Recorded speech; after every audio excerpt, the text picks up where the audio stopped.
تلك الدار الآخرة نجعلها للذين لا يريدون علوا في الأرض ولا فسادا والعاقبة للمتقين. Saya simpulkan di sini, saya sebutkan beberapa syarat penyembelihan. Syarat penyembelihan yang pertama, si penyembelih itu harus orang yang waras atau mumayyiz. Orang yang waras dan apa? Mumayyiz. Kalau dia menyembelih orang yang tidak waras, tidak syah sembelihannya, dihitung bangkai. Atau yang menyembelih itu anak kecil, tidak tahu apa yang dia lakukan, yang penting main tusuk-tusuk saja. Nah, ini tidak syah ya. Baik, yang kedua, si penyembelih ini haruslah seorang muslim atau kitabi, ahlul kitab. Iya. Dia muslim atau ahlul kitab. Ahlul kitab yang menyembelih dengan tuntunan kitab mereka. Sebab ahlul kitab kalau dia menyembelih dengan tuntunan kitab mereka, pasti dia menyembelih dengan menyebut nama Allah Subhanahu wa taala. Baik, itu disebut dalam Al-Qur'an ya. Terus yang kedua, syarat yang berapa? Yang ketiga, ya. Yang ketiga, si penyembelih memaksudkan tadkiyah penghalalan. Dia memaksudkan tadkiyah penghalalan. Iya. Dia memaksudkan tadkiyah, menghalalkannya.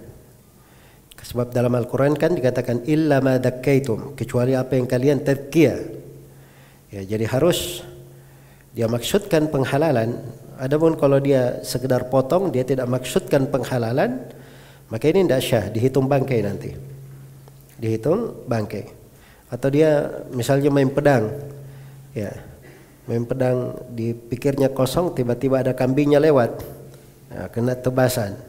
Nah, ini dia tidak memaksudkan apa? Tidak memaksudkan tadkiyah di situ.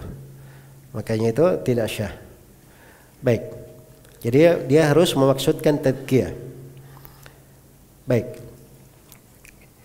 Kemudian syarat yang keempat, dia harus menyembelih untuk Allah Subhanahu wa taala. Ya, jadi kalau dia sembelih untuk yang bukan Allah, misalnya dia sembelih untuk kubur, untuk berhala, tempat dikeramatkan, ya maka ini semuanya haram untuk dimakan.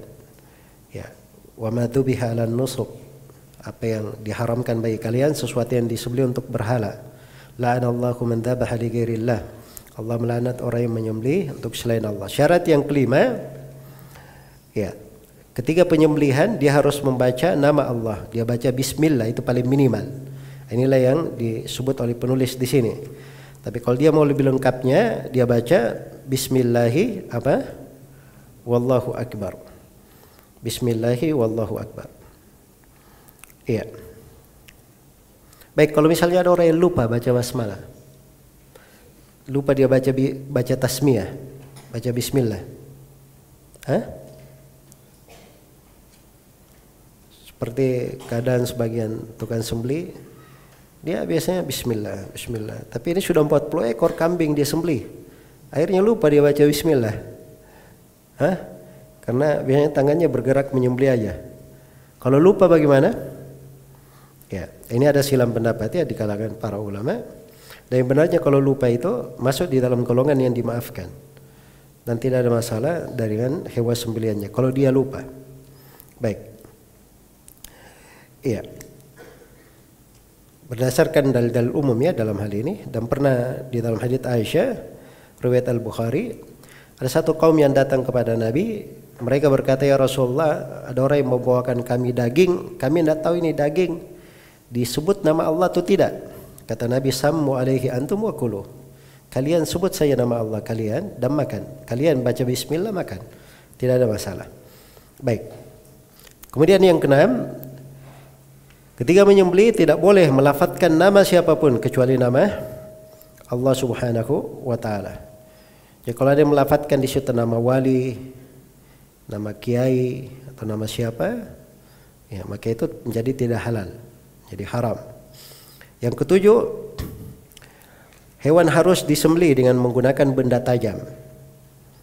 Baik itu besi, kayu, kaca atau benda yang lain. Yang penting benda tajam. Hal yang bisa melukainya, hal yang bisa menumpahkan darah. Ya, karena di dalam hadits Rafi' bin Khadij, riwayat Bukhari Muslim, Rasulullah bersabda, ma anharad dam wa dzukira rasmullahi fakul. Apa yang mengalirkan darah dan disebut nama Allah silahkan makan. Laisa dhufur wasin, tidak boleh menyembelih dengan kuku dan gigi. Ya, jadi kalau ada punya kuku gajah misalnya, dia pakai menyembelih itu tidak syah. Demikian pula kalau dia punya giginya panjang, ya, dari sebagian hewan kan ada giginya panjang, terus dia pakai menyembelih itu tidak boleh, karena itu dihitung tulang, tidak boleh menyembelih dengan tulang. Baik.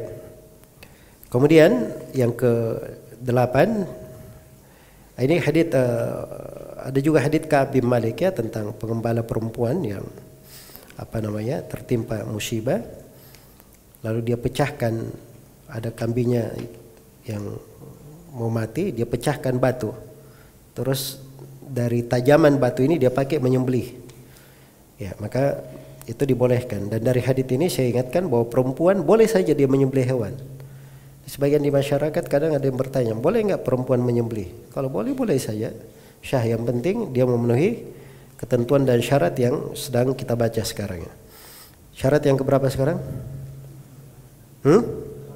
Yang ke-8. Syarat yang ke-8, darah harus mengalir dari hewan yang disembelih. Ada darah yang mengalir. Baik. Nah, itu tadi ada berapa saya sebut? Ada 4 yang harus terputus ya. Yang 4 amannya terputus. Yang pertama tadi apa? Kerongkongan. Kerongkongan apa ini? Saluran makanan atau nafas? Nafas. Terus yang kedua, tenggorokan. Ini saluran makanan. Terus 2 urat tebal yang berada di sekitar tenggorokan dan kerongkongan. Cari aja di sekitar situ ada 2 urat tebal. Tapi jangan dipotong sampai putus kepalanya ya. Iya, sampai putus kepalanya. Ada sebagian orang karena pisaunya tajam sekali sampai putus kepalanya. Ada yang sengaja dia putus.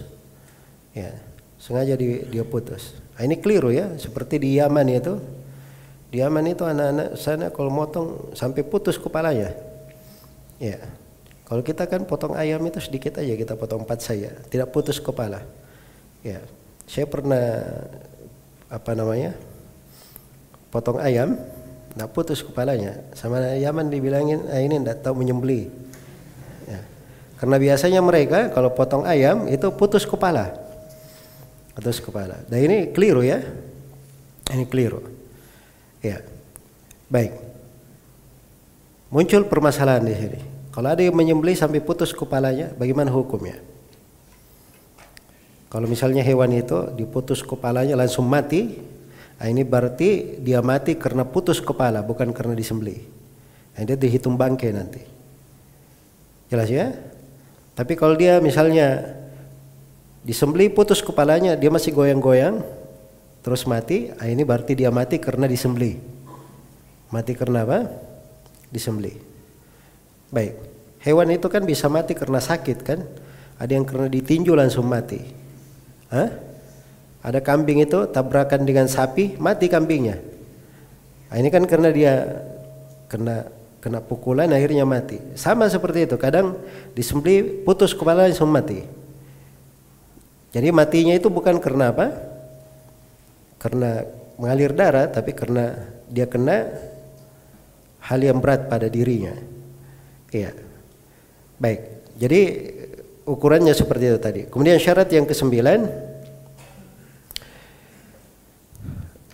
disyaratkan orang yang menyembelih ini diizinkan secara syar'i untuk menyembelih hewan tersebut. Ya. Ada izin secara syar'i. Baik, ada hal yang tidak diizinkan secara syar'i. Misalnya itu terkait dengan hak Allah. Misalnya dia menyembelih di tanah haram, memburu di tanah haram. Nah, ini tidak dibolehkan. Ada yang terkait dengan makhluk, misalnya itu adalah dia rampas dari orang, maka ini juga tidak syah untuk dia makan. Baik, kemudian yang ke-10, ya, penyembelihan tersebut terjadi pada saat hewan tersebut masih hidup. Jadi kalau hewannya sudah mati, ya dia datang, dia dapati ayamnya sudah mati misalnya, kambingnya sudah mati, sapinya sudah mati. Oh ini daripada mubadzir, kita sembelih aja. Nah, ini tidak boleh ya. Kalau dia sudah mati, sudah jadi bangkai namanya. Baik. Jadi itu 10 syarat dari syarat penyembelihan.